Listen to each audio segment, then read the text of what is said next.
You ask Tiger to solve. This deals with linear equations with one unknown. The final result is g equals 10/9. Let's solve it step by step.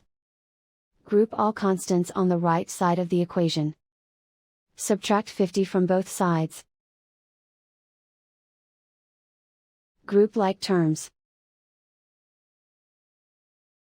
Simplify the arithmetic.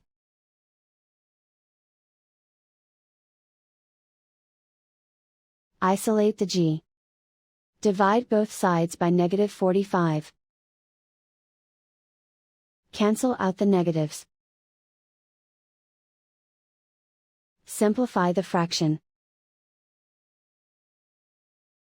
Cancel out the negatives. Find the greatest common factor of the numerator and denominator. Factor out and cancel the greatest common factor. And so the final result is g equals 10/9.